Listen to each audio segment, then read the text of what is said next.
انا متحمس جدا لاخر حاجه في الدرس ده، انا متحمس جدا.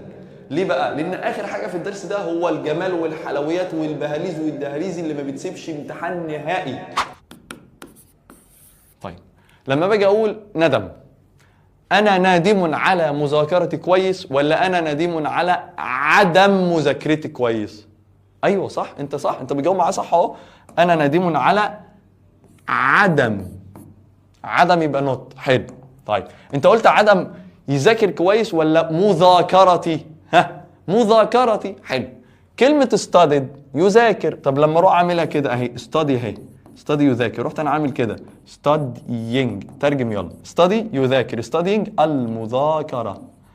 يبقى نروح عاملين ايه؟ I regret not studying well. يبقى احنا طلعنا بمعلومة. what is the معلومة؟ the معلومة بتقول لك ان كلمة should دي بقى تكتبها في دي انت تكتبها بقى.